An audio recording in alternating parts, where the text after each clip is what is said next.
Setelah menyelesaikan pertandingan sprint, tenaganya cukup terkuras banyak hingga dia ingin berbaring di lantai dan tidur. Namun ada item lain yang harus dia selesaikan, jadi dia tidak bisa mendapatkan istirahat yang cukup. Untungnya, semua pertandingan yang tersisa tidak banyak berhubungan dengan kekuatan tubuh, seperti panahan, pembongkaran dan pemasangan kembali mesin Warframe, dan juga ada pertempuran Warframe. Meskipun Tiyi hebat, Hansen tidak lebih buruk darinya. Dalam banyak pertandingan, mereka masing-masing adalah yang pertama atau yang kedua. Keduanya berada di level yang hampir sama. Meskipun Zheng Yuzi juga berhasil dalam beberapa item, dia tidak bisa dibandingkan dengan Hansen atau Tiyi. Ketika skor total dihitung, Hansen pada tempat pertama mengalahkan Tiyi dengan selisih skor 0,2 poin, membuat semua prajurit Galaksi Barat Daya bersorak.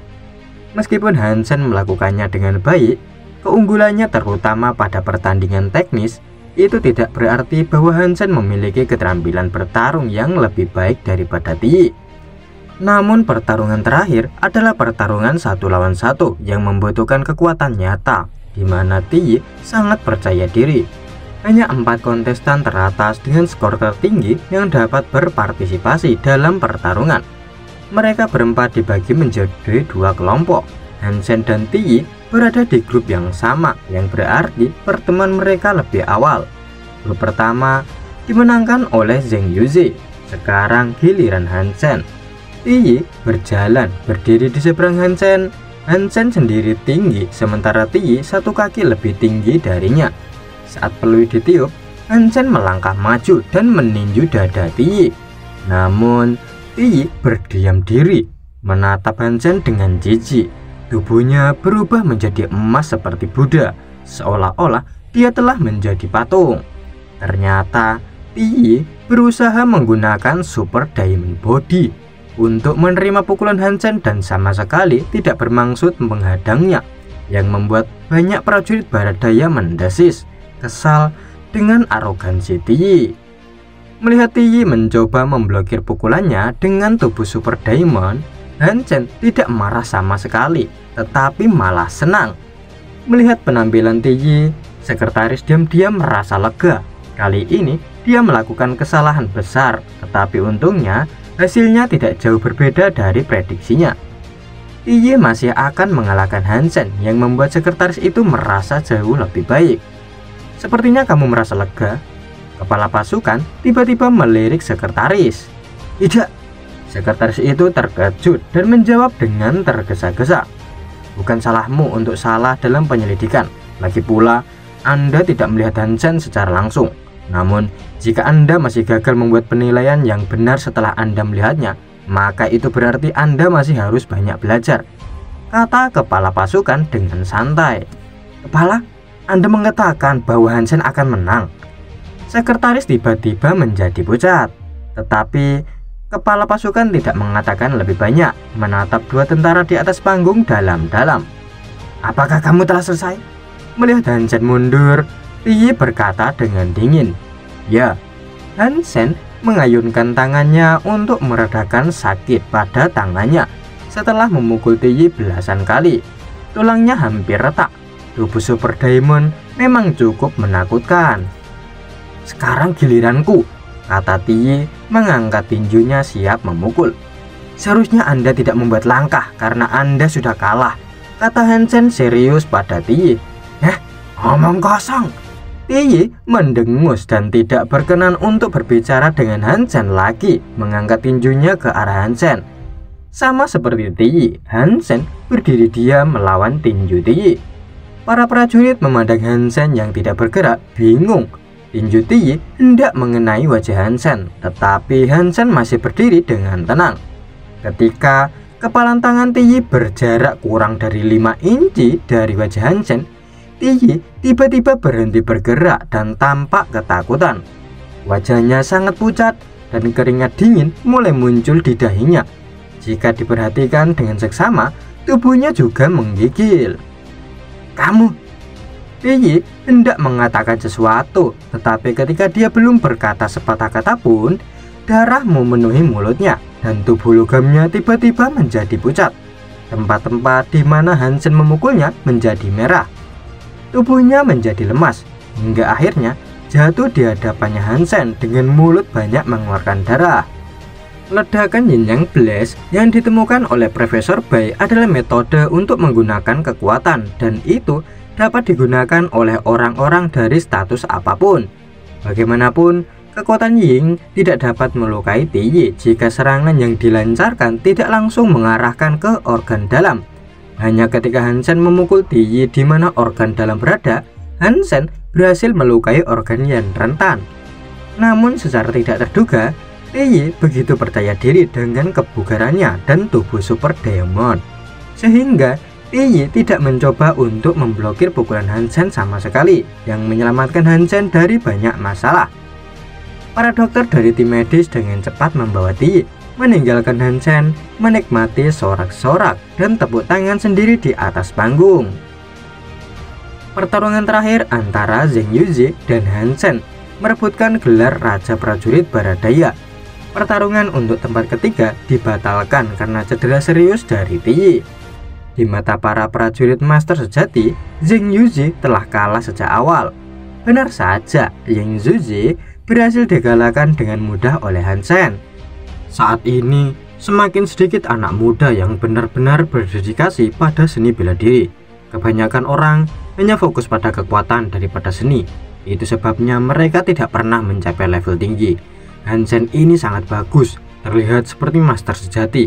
Dia pasti akan memiliki masa depan yang bagus, kata kepala pasukan dengan serius. Sekretaris itu tersenyum kecut dalam hati. Semakin kepala pasukan menyukai Hansen, semakin besar pula kesalahannya. Kepala pasukan sendiri secara pribadi memberikan Hansen medali dan sertifikat. Sayangnya, tidak ada hadiah materi atau uang di militer, yang membuat Hansen sedikit kesal. Para prajurit yang telah berpartisipasi dalam kontes kembali ke pasukan mereka dan memberitahu orang lain tentang bagaimana Hansen mengalahkan Tiyi, membuat nama Hansen dikenal hampir semua orang di galaksi Baradaya, yang merupakan suatu kehormatan besar.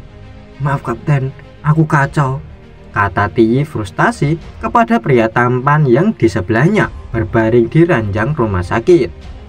"Jangan bersedih, seorang pria hanya bisa tumbuh jika tahu kesalahannya. Anda akan menjadi harimau darah biru sejati suatu hari nanti. Kesalahan tidak buruk bagi Anda selama kamu belum mati," kata pria tampan itu sambil tersenyum. "Kapten," seseorang dengan tubuh sekuat Tiyi menangis. Menangis setelah dipukul bukanlah gaya darah biru. Pria tampan itu menepuk kepala Tiyi dengan penuh kasih. Ketika Hansen kembali ke Daphne, dia melapor ke kantor Jianran. Tepat ketika dia memasuki kantor, Hansen melihat pacarnya melemparkan dirinya ke arahnya. "Sayangku, kamu sangat hebat, aku sangat mencintaimu." Jianran tidak menyangka Hansen mengalahkan Tiyi dan mendapatkan pos. Ketika Hansen keluar dari kantor dengan kaki lemas, seorang wanita berseragam militer berdiri di seberangnya, menatap Hansen dengan dingin, seolah-olah dia adalah predator. Wanita itu berjalan lurus melewati Hansen dan secara mengejutkan mengetuk pintu Jianran. Hansen bahkan curiga bahwa wanita ini adalah seorang yang lebih unggul. Jika tidak, dia tidak mungkin memberinya rasa tertekan. Segera, tebakan Hansen dikuatkan saat malam Jianran sedang mengobrol dengan Hansen menggunakan teleponnya berbaring di tempat tidurnya. "Apakah wanita itu adalah penjagamu yang lain?" Hansen masih ingat wanita itu dan bertanya dengan santai. "Ya, itu adalah Kolonel Ani. Dia adalah penjaga baruku. Jangan mencoba menggodanya. Dia adalah seorang evolusioner. Jika Anda membuatnya kesal, saya tidak bisa menghentikannya," kata Jianran tersenyum. Keesokan paginya, Hansen bangun dan berteleportasi ke tempat Swakadewa. Kali ini, dia tidak terburu-buru pergi berburu. Dia memutuskan untuk pergi ke pasar Starville Shelter untuk membeli beberapa jiwa binatang hutan. Hansen berniat membuat jiwa binatang hutan untuk berevolusi ke mode berserker menggunakan kristal hitam. Hansen berjalan perlahan di pasar dan melihat dua jiwa binatang mutan di toko setelah beberapa saat. Salah satunya sangat dia sukai. "Halo, berapa yang kamu inginkan untuk serigala bersalju mutan?" Hansen bertanya kepada pemiliknya, menunjuk pada jiwa binatang serigala yang tampak seperti bola salju. "Lisensi kelas S. Untuk berevolusi aku bisa membayarmu ekstra, tapi aku tidak menginginkan apapun di bawah kelas S," pemiliknya berkata langsung. Meskipun serigala salju mutan itu berharga, itu tidak cukup untuk ditukar dengan lisensi Shine Hall kelas S, kan? Hansen melihat jiwa binatang mutan lain yang dimiliki pemiliknya. Ini adalah jiwa binatang yang berubah bentuk, kera yang kejam. Setelah berubah bentuk, kekuatanmu akan sangat meningkat dan hanya mengurangi sedikit fleksibilitasmu. Menjadi orang yang jujur, pemilik menjelaskan pro dan kontra dari kera ganas mutan. "Satu lisensi Shine Hall Evolutioner kelas S untuk 2 jiwa binatang buas milikmu. Bagaimana tentang itu?" Hansen mengeluarkan lisensi dan menunjukkannya kepada pemiliknya. Setelah merenung sebentar, pemiliknya jelas sangat menginginkan lisensi Shine Hall kelas S. Dia berkata dengan tegas, "Oke, kita sepakat." Setelah Hansen meninggalkan Starwell Shelter, dia hendak berburu makhluk buas ke danau beku menggunakan pancing. Karena dingin, danau itu membeku sepanjang tahun dan dapat diinjak oleh manusia atau makhluk buas. Hansen meletakkan bangkunya dan duduk, mengambil buku teks bahasa kuno. Hansen mulai membaca sambil menunggu ikan mengambil umpannya. "Itu kamu." Ketika Hansen baru saja duduk sebentar, seseorang berjalan mendekatinya dengan kail di punggungnya. Hansen mendongak dan menemukan itu adalah Guantong. Melihat apa yang ada di punggungnya, Hansen mengira dia ada di sana untuk memancing juga. Guantong mulai memancing sekitar beberapa meter dari Hansen. Setelah beberapa menit, Hansen merasakan ada ikan yang memakan umpannya. Hansen menarik pancing ikan dengan keras. Itu adalah ikan biru besar yang panjangnya lebih dari 30 cm. Dengan sisiknya berkilauan cahaya biru tua. Banyak orang memandang Hansen dengan cemburu. Setiap kali Hansen menarik tali pancing, banyak orang di dekatnya yang meliriknya. "Guantong, ikannya enak, silahkan makan juga." Hansen menawarkan ke Guantong. Karena Guantong masih ragu apakah dia harus menerima atau tidak, beberapa orang berjalan ke Hansen. Salah satu dari mereka menatap Hansen dan berkata, "Teman, kamu memiliki selera yang baik, bahkan untuk seorang yang tomboy seperti itu." Hansen pun berkata, "Persetan." Begitu katanya sambil melirik. Hansen telah mendengar bahwa danau beku itu berada di dekat salah satu dari 3 shelter terbesar, yaitu Blackguard Shelter. Orang-orang dari Blackguard Shelter akan memungut biaya sebesar seekor ikan primitif dari orang-orang yang memancing di sana. Orang-orang ini meminta 3 ikan dari Hansen yang merupakan yang paling berharga. Jelas, mereka iri dengan keuntungan Hansen dan berencana untuk memerasnya. Melihat pria parubaya itu akan meraih kantong ikannya, Hansen tidak berbicara, tetapi segera memutar pergelangan tangannya hingga badannya ikut terbanting ke dinding es. "Sialan, dia berani menyerang kita." Orang lain yang melihat itu, mereka dengan cepat memanggil jiwa binatang buas mereka. Tiba-tiba, mata Hansen menjadi dingin. Dengan kilatan ungu, semua senjata dipotong-potong dan 3 orang di depannya langsung dikalahkan seketika. Beruntung 2 orang lainnya langsung kabur saat mereka tahu tidak bisa mengalahkannya. "Pergi sekarang, orang-orang dari Blackguard ada di dekat sini dan mereka akan tiba di sini sebentar lagi," kata Guantong memperingati Hansen. Hansen sedikit mengangguk dan berkata, "Kamu juga harus pergi dari sini." Setelah berpisah dengan Guantong, Hansen meninggalkan danau yang membeku. Dia tidak ingin memperburuk keadaan antara dia dengan shelter Blackguard. Jadi, dia tidak perlu mencari masalah. Namun, ketika Hansen baru saja meninggalkan danau beku, selusin jiwa binatang tunggangan berlarian ke arahnya dan segera mengepungnya. Menatap Hansen dan berkata dengan dingin, "Apa kamu yang membunuh anak buahku?" kata pria berarmor. Mereka mencoba membunuhku, jadi tentu saja saya tidak bisa memilih untuk dibunuh, kata Hansen sambil menatap pria berarmor itu. Tanpa banyak bicara, pria berarmor itu langsung mengarahkan pedangnya ke Hansen. Saat cakarnya hendak berbenturan dengan pedang pria itu, tiba-tiba pedang panjang itu menghilang dan muncul lagi tepat mengenai dada Hansen. Merasa nyawanya terancam, Hansen menjauh dari pria itu. Keterampilan pedang pria itu sangat aneh dan kebugarannya luar biasa. Jelas, dia jauh lebih tangguh daripada Tiyi. Beberapa orang dalam kelompok itu juga memanggil senjata jiwa binatang mereka untuk menyerang Hansen. Dilihat dari kecepatan mereka semua adalah evolusioner dengan kebugaran di atas 100. Hansen tahu bahwa dia tidak bisa tetap di sana, atau dia pasti akan mati di sana. Menggunakan mantra beda dan overload pada saat yang sama, Hansen dengan cepat melangkah pergi. Kami tidak bisa membiarkan dia pergi hidup-hidup. Pria berarmor itu memimpin sekelompok orang untuk mengejar Hansen, menunjukkan keinginan kuat untuk menyingkirkannya. Berbalik dengan cepat, Hansen berlari menuju danau beku lagi. Melihat Black God mendekatinya, Hansen melompat ke dalam salah satu lubang es dan menghilang. Jaga lubang es di dekatnya, saya tidak percaya dia tidak akan keluar, perintah ketua Black God dengan dingin. Namun setelah Hansen memasuki air, dia tidak mati membeku seperti yang diprediksi Black God. Meskipun air danau sangat dingin, Hansen masih memiliki jet skin dan armor serigala bersalju. Hawa dingin tidak terlalu mempengaruhinya. Namun dia tidak berani berlama-lama di bawah air.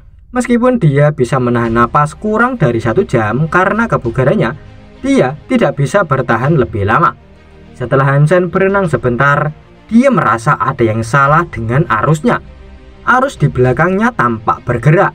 Dia berbalik dan menemukan makhluk perak yang tampak seperti belut bergegas ke arahnya seperti torpedo. Hansen sudah berusaha menghindarinya, tapi tetap saja belut itu belok arah, malah terlihat semakin marah pada Hansen. Di saat kepala belut itu sudah mencapai, Hansen segera bergerak menyamping, menghindarinya sembari melancarkan serangan cakar ke tubuh belut. Seolah sedang memanjat pohon, Hansen melingkarkan tangan dan kakinya di sekitar tubuh belut. Tidak peduli bagaimanapun belut itu melingkar, Hansen terus menempel pada makhluk itu. Meskipun cakarnya berada di mode berserker yang membuatnya lebih kuat dari senjata darah suci biasa, itu hanya bisa menembus tubuh belut sedalam 2 inci. Belut itu sangat kuat sehingga benar-benar makhluk berdarah suci. Belut itu berenang semakin ke dalam yang membuat sekujur tubuh Hansen semakin tertekan. Hansen hanya bisa memejamkan matanya, berharap masih ada hari esok untuknya. Beberapa saat kemudian, Hansen yang masih memejamkan matanya merasa tubuhnya sudah tidak berada di dalam air. Dia mengira belut itu sudah naik ke permukaan. Namun nyatanya mereka masih berada di bagian terdalam danau. Hansen dengan cepat membuka matanya untuk melihat, dan apa yang dilihatnya membuatnya merasa linglung. Di sini saya juga bingung teman-teman, bagaimana kondisi Hansen. Sudah baca komiknya tetapi tetap saja belum tahu maksudnya. Masih di air, tapi sekarang dia sudah bisa bernafas. Tapi di sisi mereka ada sebuah kristal ungu besar. Mungkin kondisi Hansen sekarang ada sangkut pautnya dengan kekuatan kristal itu. Mari kita lanjut. Saat tubuh belut itu hendak bertabrakan dengan tanah, untungnya Hansen bertindak cukup cepat untuk melepaskan cakarnya dari tubuh belut. Tubuh belut yang penuh dengan luka dan racun akibat serangan Hansen membuatnya semakin marah. Begitupun Hansen yang memanfaatkan momen itu untuk mencabik-cabik belut dengan cakarnya seperti orang gila, membuat luka demi luka di tubuh peraknya. Belut berjuang untuk melawan, tetapi tubuhnya sudah tidak kuat menahan racun hingga akhirnya tubuhnya lemas tergeletak. Makhluk berdarah suci belut perak dibunuh. Jiwa binatang belut perak diperoleh. Makan dagingnya untuk mencapai 0 hingga 10 poin gen suci.